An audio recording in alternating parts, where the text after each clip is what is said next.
ரப்பனா ஆத்தினா ஃபித் துன்யா ஹஸனா ஒஃபில் ஆஹிரத்தி ஹஸனத்தம் வகீனா அதாபன்னார். அன்பானவர்களே, இந்த துஆ என்ன சொல்லுகிறது? ஏன் நாம் மடக்கி மடக்கி கேட்கிறோம்? எல்லா தொழுகையிலும் தொழுது முடித்ததற்கு பிறகு இமாம் துவாவை நிறைவு செய்கிற பொழுது இந்த துவாவை சொல்லிதான் நிறைவு செய்கிறார். நாமும் தனியாக கேட்கிற பொழுது இந்த துவாவை மீண்டும் மீண்டும் சொல்லுகிறோம். இதில் என்ன இருக்கிறது? இன்று நாம் அதை தான் பார்க்க இருக்கிறோம். ஒரு மூமினின் அடையாளம் இந்த துவா. மூமினாக இருப்பவர் மட்டும்தான் இப்படி துவா செய்வார். திருக்குரானிலே அல்லாஹ் ஹஜ்ஜினுடைய விவரங்களை எல்லாம் சொல்லி முடித்துவிட்டு வைதா கலைத்தும் மனாசிக்கும் ஃபத்குருல்லாஹ கதிக்ரிக்கும் ஆபாஅக்கும் அவ் அஷத்த திக்ரா, ஹஜ்ஜினுடைய கிரிகையை எல்லாம் நிறைவு செய்ததற்கு பிறகு இறைவனை நீங்கள் துதியுங்கள் என்று அல்லாஹ் சொல்கிறார். கதிக்ரிக்கும் ஆபாஅக்கும் அவ் அஷத்த திக்ரா. பண்டைய காலத்திலே எப்படி பழக்கம் இருந்தது என்றால், ஹஜ்ஜினுடைய கிரிகைகளை நிறைவு செய்ததற்கு பிறகு தங்களுடைய குடும்ப பெருமை, பாரம்பரியத்தினுடைய பெருமை, நாங்கள் எந்த வம்சம், எந்த வம்சத்தின் சிறப்பு என்ன என்று ஒவ்வொருவரும் தங்களுடைய பெருமையை பற்றி பீட்டிக் கொண்டிருப்பார்கள். அல்லாஹ் சொன்னான், அப்படியெல்லாம் செய்யாதீர்கள். ஒரு புனிதமான காரியத்தை, வணக்கத்தை நிறைவு செய்துவிட்டு இதுபோன்றுண்டான குலப்பெருமையை, கோத்திர பெருமையை, வம்சப்பெருமையை பேசி தெரியாதீர்கள். இறைவனை துதியுங்கள். உங்கள் பெருமையை, உங்கள் பரம்பரையின் பெருமையை பேசுவதை விட அதிகமாக இறைவனை நீங்கள் துதியுங்கள். அப்படி சொல்லிட்டு அல்லாஹ் அடுத்து ஒரு செய்தி சொல்றான். وَمِنَ النَّاسِ مَن يَقُولُ رَبَّنَا آتِنَا فِي الدُّنْيَا وَمَا لَهُ فِي الْآخِرَةِ مِنْ خَلَاقٍ. மனிதர்களிலே சிலர்கள் இருக்கிறார்கள், அவர்களின் பிரார்த்தனை எப்படி இருக்கிறது தெரியுமா? இறைவா, எனக்கு உலகத்தில் கொடு என்று கேட்கிறார்கள். உலகத்தில் அதை கொடு, இதை கொடு, அப்படியாக்கு, இப்படியாக்கு என்று உலகத்தோடு அவர்களுடைய பிரார்த்தனை சுத்தி முடித்து விடுகிறது.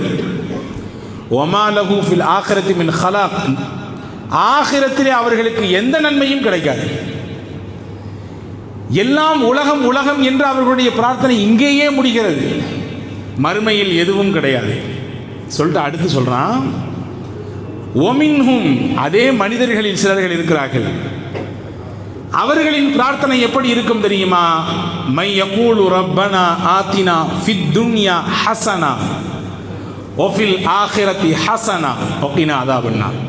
மூன்று விஷயத்தை மையப்படுத்தி அவர்களின் பிரார்த்தனை இருக்கும். எப்படி கேட்பார்கள்? இறைவா, எங்களுக்கு உலகத்தில் நன்மையை கொடு, மறுமையிலும் நன்மையை கொடு, நரக வேதனையை விட்டு எங்களை பாதுகாத்து விடு. இதான் அந்த மூணு. உலகத்திலும் எங்களுக்கு நன்மையை கொடு, நாளை மறுமையிலும் நல்லதை கொடு, கொடிய நரக வேதனை விட்டு எங்கள் எல்லோரையும் காப்பாற்றி விடு என்று கேட்பார்கள். இவர்கள்தான் உண்மை மூமின்கள் என்று அல்லாஹ் அடையாளப்படுத்துகிறான். எனவேதான் நான் சொன்னேன், இந்த துஆ என்பது மூமினின் அடையாளம். எனவேதான் நபிகள் நாயகம் ஸல்லல்லாஹு அலைஹி வஸல்லம் என்ன துஆ செய்தாலும் அதனுடைய இறுதியிலே ரப்பனா ஆத்தினா ஃபித் துன்யா, இந்த துஆவை ஓதாமல் அவர்கள் தங்களுடைய துஆவை முடிப்பதில்லை. எல்லோருக்கும் தெரிந்த துஆ இது. நாம் மக்காவிற்கு போகிறோம், புனித ஹஜ்ஜையோ உம்ராவையோ நிறைவு செய்கிறோம். ஹஜ்ஜு செய்தாலும் அதிலே தவாஃப் செய்ய வேண்டும், உம்ரா செய்தாலும் அதிலே தவாஃப் இருக்கிறது. தவாஃப் என்றால் இறை இல்லமாம் காபாவை வலம் வருவதற்கு பெயர் தவாஃப். 7 முறை சுற்றி வந்தால் அதற்கு பெயர் ஒரு தவாஃப் என்ற அர்த்தம். இது தாண்டி சும்மா இருக்கிற நேரத்திலும் தவாஃப் செய்து கொண்டே இருக்கலாம். தொழுகைக்கு கூட ஒரு கட்டுப்பாடு இருக்கிறது. இந்த நேரத்தில் தொழ வேண்டும், இந்த நேரத்தில் தொழக்கூடாது. சூரியன் உதிக்கிற பொழுது தொழக்கூடாது, சூரியன் உச்சிக்கு வரும் பொழுது தொழக்கூடாது, சூரியன் மறைகிற பொழுது தொழக்கூடாது. நோன்புக்கு சில கட்டுப்பாடுகள் இருக்கிறது. வருடத்தில் 1 மாதம் ரமதான் முழுக்க நோன்பு வைக்க வேண்டும். மற்ற நாட்களில் 13, 14, 15 நோன்பு வைப்பது பிறை கணக்கில் வைப்பது சுன்னத். இதை தாண்டி நோன்பு வைக்கலாம். ஆனால் 5 நாட்கள், வருடத்திலே 5 நாட்கள் நோன்பு வைக்கக்கூடாது. 2 பெருநாளில் நோன்பு வைக்கக்கூடாது.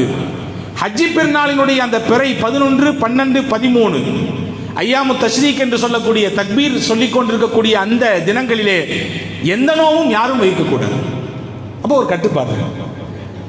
ஆனால் வருடத்தில் 365 நாட்களும் ஒரு நாளைக்கு 24 மணி நேரமும் செய்து கொண்டே இருக்கலாம் என்று இருக்கக்கூடிய ஒரு அமல் இருக்குமே, ஆனால் தவாஃப் தான்.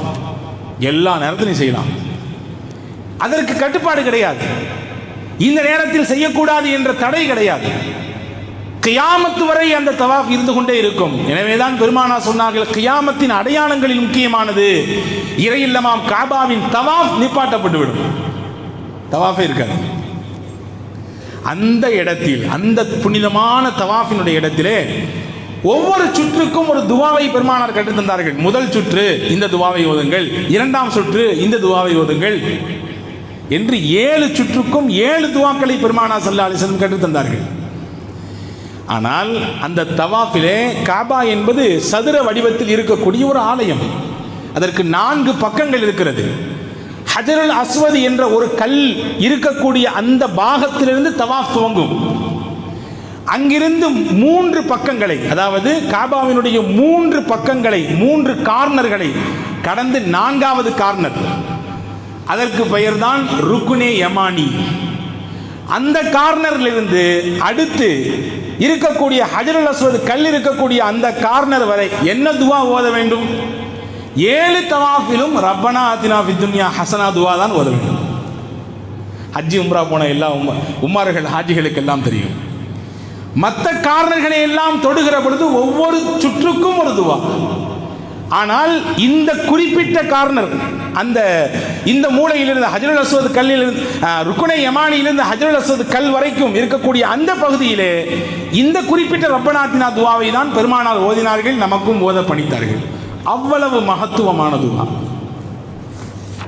நபி தோழர்களில் ஒருவர் நபியை பார்க்க வந்தால் ஒரு நாள், இல்லை நபிகள் அவரை பார்க்க போனார்கள், உடம்பு முடியவில்லை என்று பார்த்தா அவர் குருவி குஞ்சு மாதிரி இருக்கிறார். ரொம்ப உடம்பு அப்படி ஒடுங்கி போயிருக்கிறது. நல்லா இருந்தவருங்க திடீர்னு அப்படி குருவி குஞ்சா போயிட்டேப்பா நீன்னு கேட்குறாங்கல்ல, அந்த மாதிரி ஆகிப்போட்டார். என்ன செஞ்சிருங்க இவருக்கு? என்னமும் செய்யல, எதுவும் நோயெல்லாம் இல்லை, திடீர்னு இப்படி ஒடுங்கிட்டாரு. ஹஜ்ரத் ரசூலுல்லாஹ் அந்த சஹாபியிட்ட கேட்டாங்க, நீ ஏதாவது துவா செஞ்சியான்னு கேட்டாங்க. ஆமாம், அவர் சொன்னார் அந்த சஹாபி, ஆமாம், அல்லாஹும்ம மா குன்த முஆகிபி பிஹி ஃபில் ஆகிரத்தி ஃபஅஜ்ஜில்ஹு லீ ஃபித் துன்யா. இறைவா, நான் செய்த தவறுக்கெல்லாம் நாளை மறுமையிலே என்னை நீ தண்டிப்பதாக இருந்தால் அந்த தண்டனையெல்லாம் உலகத்திலே கொடுத்துரு. நான் செஞ்ச தப்பு தவறுக்கெல்லாம் எனக்கு தண்டனை நாளைக்கு மறுமையில் உண்டுன்னு இருந்துச்சுன்னா அந்த தண்டனையை ஃபுல்லாக சேர்த்து எனக்கு உலகத்திலே கொடுத்துரு. நாளைக்கு மறுமையில் என்னையால் தாங்க இயலாது. இந்த துவா செஞ்சேன் அப்படின்னாங்க அந்த சஹாபி. ரசூலுல்லாஹி ஸல்லல்லாஹு அலைஹி வஸல்லம் சொன்னாங்க, அல்லாஹ் மனிதர்கள் செய்யக்கூடிய தவறுக்கெல்லாம் உலகத்திலே பனிஷ்மெண்ட் கொடுக்க ஆரம்பித்தா, தண்டனை கொடுக்க ஆரம்பித்தா பூமி பந்துக்கு மேலே யாராவது வாழ முடியுமா? இப்படியா கேட்குறது துவா? அல்லாஹ் மன்னிப்பானாச்சே, அல்லாஹ் எல்லாவற்றையும் மன்னிக்கக்கூடிய தயால குணமிக்கவனாச்சே. அமா குல்தே ரப்பனா ஆத்தினா ஃபித் துன்யா ஹஸனா வ ஃபில் ஆகிரத்தி ஹஸனா வகினா அஸாபன்னார். இறைவா, எனக்கு இந்த உலகத்திலும் நன்மையை கொடு, நாளை ஆகிரத்திலும் நன்மையை கொடு, நரக வேதனையை விட்டு பாதுகாத்து விடு என்று பொருள்பட இருக்கிற இந்த துவாவை எல்லாம் நீ கேட்க வேண்டும். இப்படி கேட்டதுனால தான் உன் உடம்பெல்லாம் உருகி போச்சுன்னு சொன்னாங்க ஸல்லல்லாஹு அலைஹி வஸல்லம். அப்படிலாம் கேட்காத, வேலையை வச்சுக்காது, இத்தோடி முடிச்சுக்கோ, இதுக்கு பின்னாடி இந்த மாதிரிலாம் கேட்கக்கூடாது அப்படின்னு சொல்லி ஹஜ்ரத் ரசூலுல்லாஹி ஸல்லல்லாஹு அலைஹி வஸல்லம் சஹாபியை கண்டித்தார்கள் என்பதாக நாம் ஹதீஸிலே பார்க்கிறோம். இப்போ மகத்துவமிக்க துவா அது. பெருமானார் ஸல்லல்லாஹு அலைஹி வஸல்லமுக்கு அல்லாஹ்வின் மூலமாக கற்றுத்தரப்பட்ட துவா. இந்த துவாவினுடைய 2 பக்கங்கள். முதல் பக்கம், துன்யாவிலும் நன்மையை கொடு என்று கேட்க சொல்கிறான் அல்லாஹ், ஆகிரத்திலும் நன்மையை கொடு என்று கேட்க சொல்கிறான். ஒன்றை புரிந்து கொள்வோம், இஸ்லாம் ரொம்பவும் இறுக்கமான மார்க்கம் கிடையாது. மொத்தமாக உலகத்தை உதறி தள்ளி போட்டு ஆகிரத்து என்ற சிந்தனையிலே வந்துவிட வேண்டும் என்று இஸ்லாம் சொல்லவில்லை. உலகமும் வேண்டும், மறுமையின் சிந்தனையும் வேண்டும். உலகமே வேண்டாம், எனக்கு எல்லாத்தையும் தூக்கி ஓரத்தில் போட்டேன், எனக்கு துன்யா வேண்டாம், ஆகிரத்து மட்டும் போதும் என்று ஒருவர் பிடித்து கொண்டாலும் அந்த பாதை தவறு. ஒருவர் ஆகிரத்தை தூக்கி எறிந்து விட்டு, ஆகிரத்து நாளைக்கு மறுமை, அதை அப்போ பார்த்துக்கலாம், இப்போ தேவை துன்யா, இப்போ தேவை உலகம், இதுதான் எனக்கு இப்ப அசல் என்று அதை மறந்து அதை கை நழுவி விட்டு இதை மட்டும் பிடித்து கொண்டாலும் தவறு. ரெண்டுமே வேண்டும். ஒரு நிகழ்ச்சியை சொல்லுகிறேன். சல்மான் அல் ஃபாரிசி என்ற ஒரு சஹாபி தன்னுடைய அன்பு நண்பர் அபு தர்தா ரலியல்லாஹு அன்ஹு என்ற நபித்தோழரை சந்திக்க வீட்டுக்கு போகிறார். வீட்டில் நபித்தோழர் அபு தர்தா இல்லை. அவர்களின் மனைவி துணைவியார் உம்மு தர்தா இருந்தாங்க. பார்த்தா அவங்க அழுக்கு ட்ரெஸ் போட்டு ஒரு மாதிரி ஒரு கோலத்தில் இருக்கிறார்கள். கணவன் ஊரில் இருக்கிற பொழுது மனைவி இப்படி இருக்கிறது சரியில்லையான்னு சொல்லி கேட்குறாங்க. சல்மான் ரலியல்லாஹு அன்ஹு, என்ன இப்படி இருக்கிறீங்க, நல்ல ட்ரெஸ் இல்லையா, நல்லா உங்களை நீங்கள் அலங்கரித்துக் கொள்கிற அளவிற்கு உங்கள்ட்ட எதுவும் பண வசதி இல்லையான்னு கேட்டாங்க. அந்த அம்மா சொன்னாங்க, எல்லாம் இருக்குது, ஆனால் உங்கள் நண்பர் அபு தர்தாவுக்கு தான் எங்களின் மீதும் குடும்பத்தின் மீதும் மனைவி மக்களின் மீதும் எந்த ஒட்டு உறவும் இல்லாமல் இருக்கிறார். பள்ளிவாசலுக்கு போனார்னா கிடையா கிடக்கிறார். இரவெல்லாம் பள்ளி, வீட்டுக்கு வந்தால் திருக்குரான் திரும்ப திரும்ப ஓதிக்கொண்டே இருக்கிறார். எங்களின் பக்கம் திரும்பி கூட பார்ப்பதில்லை. அவர் திரும்பி பார்க்காத பொழுது நான் எதுக்கு என்னையை நான் தயார்படுத்திக்கணும்னு சொல்லி அந்த அம்மா சொல்கிறாங்க. வந்தாங்க அபு தர்தா ரலியல்லாஹு அன்ஹு. சாப்பாடு தயார் செய்து வைக்கப்பட்டது. சல்மான் ரலியல்லாஹு, நீங்கள் சாப்பிடுங்க, வீட்டுக்கு வந்திருக்கக்கூடிய விருந்தாளி என்று அபு தர்தா சொல்கிறார். வீட்டுக்கு வந்திருக்கக்கூடிய விருந்தாளியை மட்டும் எப்படி கவனிப்பது? நன்றாக விழுந்து விழுந்து கவனிப்பதா? இல்லை, நாம் சேர்ந்து உட்கார்ந்து அவரோடு சாப்பிட்டு கவனிப்பது. இதான் கண்ணியம். சல்மான் கேட்டாங்க ரலியல்லாஹு அன்ஹு, நீங்களும் சேர்ந்து உட்காருங்கன்னாங்க. இல்லை இல்லை, நான் இன்னைக்கு நோன்பு வச்சிருக்கேன் சார், நீங்கள் சாப்பிடாட்டி நான் சாப்பிட்றதில்லை, நீங்கள் என் கூட சாப்பிட நானும் சாப்பிட மாட்டேன். என்ன பெரிய வம்பா போச்சு? ஆமாம், நஃபிலான நோன்பு தானே, பரவாயில்ல, பின்ன கலா செஞ்சுக்கலாம், நோன்பு முடிங்க, என் கூட சாப்பிடுங்க. சாப்பிட்டாங்க. ராத்திரி இரவு தங்க வேண்டும். 2 பேரும் தங்குவதற்கு அறைக்கு சென்றார்கள். படுக்கையை விரித்தால் அபு தர்தா பாயெல்லாம் சுருட்டிக்கிட்டு கிளம்புறாரு. எங்கே போறீங்க? தொழுவ போகிறேன், பள்ளிவாசலுக்கு போகிறேன், பேசாமல் படுங்க கீழே. கொஞ்ச நேரம் தான் ஆச்சு, மறுபடியும் எந்திரிக்கிறாங்க, படுங்க. மறுபடியும் எந்திரித்தார். இரவிலே 2-3 தடவைகள். இரவினுடைய பிற்பகுதி வந்தவுடன் ஹஜ்ரத் அபு தர்தாவை ஹஜ்ரத் சல்மான் எழுப்பி விடுறாங்க. இப்போ எந்திரிச்சு தொழுவுங்க, இதுதான் தஹஜ்ஜுதினுடைய நேரம், தொழுவுங்க தொழுவுங்கன்னு சொல்லிட்டு சொன்னாங்க. இன்னலி ரப்பிக அலைக ஹக்கா, நீங்கள் உங்கள் இறைவனுக்கு ஆற்ற வேண்டிய கடமை என்று சிலது இருக்கிறது. ஓகே. ஓ இன்னலி நஃப்ஸிக அலைக ஹக்கா, உங்கள் உடலுக்கு நீங்கள் ஆற்ற வேண்டிய கடமை என்று சிலது இருக்கிறது, அதை செய்யணும் சரியா. ஓ இன்னலி அஹ்லிக அலைக ஹக்கா, உங்கள் குடும்பம், உங்கள் மனைவி, உங்கள் பிள்ளைகளுக்கு ஆற்ற வேண்டிய கடமைகள் பொறுப்புகள் என்று சிலது இருக்கிறது. அவங்களுக்கு உங்க மூலமா சில விஷயங்கள்லாம் ஆக வேண்டும். அவர்களுடைய உரிமைகளை, அவர்களுடைய உணர்ச்சிகளை நீங்கள் புரிந்து கொண்டு நடந்து கொள்ள வேண்டும். எல்லாம் திறந்து அப்படி பள்ளிவாசலை போன்று அப்படியே அலைவது என்பது மார்க்கத்தில் கடமையானதல்ல, அது சரியானதல்ல என்று ஹஜ்ரத் அபூ தர்தாவுக்கு ஹஜ்ரத் சல்மான் ரலியல்லாஹு பாடம் நடத்தினாங்க. அவங்க இபாதத்தில் கொஞ்சம் ரொம்ப ஊறியவர்கள். ஹஜ்ரத் அபூ தர்தா நேராக காலையில் ரசூலுல்லாஹ்ட்ட போயிட்டாங்க. ஃபஜ்ர் தொழுது, இந்த மாதிரி நான் தொழுதுட்டு இருந்தேன், நோன்பு வச்சிருந்தேன், என்னை நோன்பு தரேன்னு சொன்னார். தொழுகைக்கு ராத்திரி எந்திரிச்சு வெள்ளனே போகலான்னு பார்த்தா என்னை படுக்க வச்சு இரவினுடைய பிற்பகுதியை எடுத்து தொழுக வைத்தார். இப்படிலாம் சொன்னார் அப்படின்னு சொல்லி ஹஜ்ரத் ரசூலுல்லாஹ்விடத்திலே ஹஜ்ரத் சல்மான் ரலியல்லாஹுவை பற்றி கம்ப்ளைண்ட் சொன்ன பொழுது ஹஜ்ரத் ரசூலுல்லாஹ் சல்மான் ரலியல்லாஹுவுக்கு ஒரு சர்டிஃபிகேட் கொடுத்தாங்க. சதக சல்மான், சல்மான் மிகச்சரியானதை சொல்லியிருக்கிறார், சத்தியத்தை சொல்லியிருக்காரு, அதான் சரி, அதை மாதிரி கேட்டு நடந்துங்கன்னு நாங்கள் ஹஜ்ரத் ரசூலுல்லாஹ்.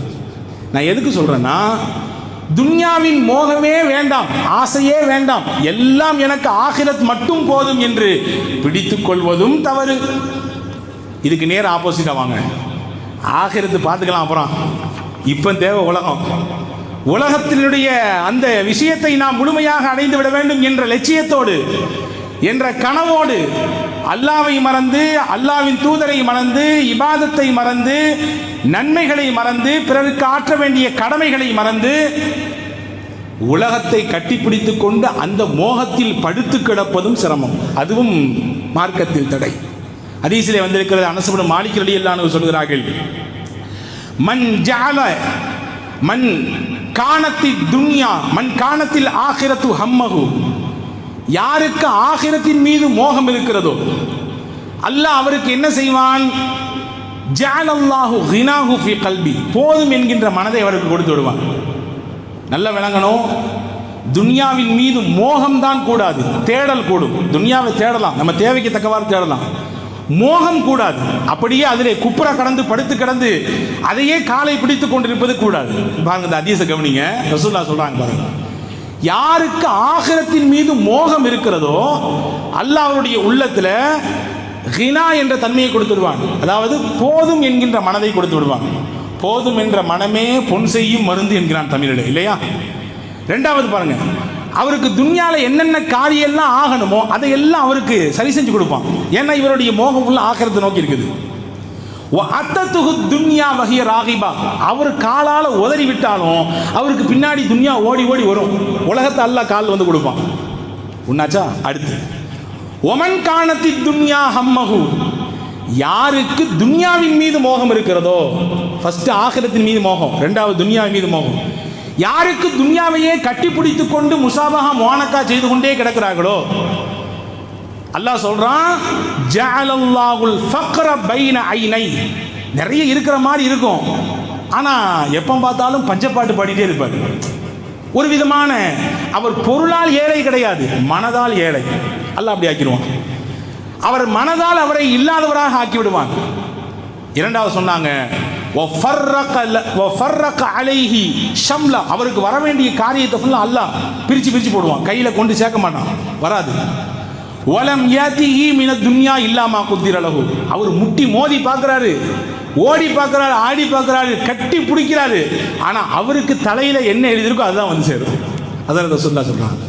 இப்ப அன்பானவர்களே, ஆகிரத்து வேண்டாம் என்று துன்யாவோடு மோகத்தோடு இருப்பது கூடாது. அதே நேரத்திலே துன்யாவை தேடலாம், தேவைக்கு தக்கவாறு அதை நாம் பயன்படுத்திக் கொள்ளலாம். சொல்ல போனால் இந்த துஆவினுடைய முதல் பகுதியே இறைவா துன்யாவின் நன்மையை எங்களுக்கு கொடு என்று கேட்க சொல்கிறான் அல்லாஹ். இந்த துன்யாவிலும் எங்களுக்கு நன்மையை கொடு என்று கேட்க சொல்கிறான். அன்பான சகோதரர்களே, மதீனாவுக்கு ரசூலுல்லாஹும் சஹாபாக்களும் போகிற பொழுது கடுமையான வறுமை, பஞ்சம் அங்கே சூழ்ந்திருந்தது. அந்த மதீனாவை பெருமானார் 10 ஆண்டில் எப்படி மாற்றினார்கள்? வரலாற்றை நீங்கள் திருப்பி பாருங்கள், தெரியும். மதீனாவின் ஆரம்ப கட்டத்திலே யாராவது மரணித்து விட்டால், அவர்கள் கடன் சுமையோடு இறந்து போனால், பெருமானார் கடனை நிறைவேற்றுவதற்கு ஆள் இருந்தால் தொலை வைப்பேன், இல்லை என்றால் சல்லு அலா சாஹிபிக்கும், நீங்களே உங்க ஆளுக்கு தொலை வச்சிங்கன்னு போயிடுவாங்க. அப்படி இருந்த மதீனா வெறும் 10 வருஷத்துல அந்த மக்களை எப்படி பொருளாதாரத்திலே மேம்படுத்தினார்கள் என்றால், அந்த அரசு எவ்வளவு முன்னேற்ற பாதையில் போனது என்றால், சொன்னாங்க ஸல்லல்லாஹு அலைஹி வஸல்லம், யாருக்காவது சொத்தை விட்டுட்டு போனீங்கன்னா சொத்து எங்களுக்கு வேண்டாம், அவங்களுடைய வாரிசு கொடுக்கட்டும். யாராவது கடன் விட்டு போனீர்கள் என்றால் அந்த கடனை அடைப்பதற்குரிய வாரிசார்கள் அந்த நபருக்கு இல்லை என்றால் அந்த கடனின் சுமையை அடைக்கக்கூடிய பொறுப்பை என் அரசாங்கம் ஏற்றெடுக்கும். நாங்கள் ஸல்லல்லாஹு அலைஹி வஸல்லம் பொருளாதாரத்தில் அவ்வளோ உயர்ந்த நிலைக்கு கொண்டு போய் நிப்பாட்டினாங்க நபிகள் நாயகம் ஸல்லல்லாஹு அலைஹி வஸல்லம். ஏன் அப்படி நிப்பாட்டினாங்க அப்படின்னா, துன்யா இல்லைன்னா, பொருளாதார வசதி இல்லைன்னா, ஒரு கட்டத்தில் என்னவாகும்? மனிதனின் மனம் திசை மாறி போய்விடும், தவறில் போய் விழுந்து விடுவான். ஏன்? ஆபத்து, ஆபத்து. அவனுடைய ஈமானே பறிபோகக்கூடிய சூழல் ஏற்பட்டு போய்விடலாம். காரணம், முஸ்லீம் ஆகிட்டோம், நாங்கள் யாருமே எங்களை கவனிக்கல, எந்த ஒரு அனுசரிப்பும் இல்லை, எந்த ஒரு கொடுக்கல் வாங்கலும் இல்லை, பின்ன என்னத்தை போட்டு இந்த மார்க்கத்தில் இருக்க என்று போகக்கூடிய சூழல் ஏற்பட்டு, காதல் ஃபக்ரு ஐய கூன குஃப்ரா. நாங்கள் ஸல்லல்லாஹு அலைஹி வஸல்லம், ஏழ்மை வறுமை இருக்கிறதே அது குஃப்ரின் பக்கம் போய் அவனை சேர்த்து விடும். நாங்கள் ஸல்லல்லாஹு அலைஹி வஸல்லம்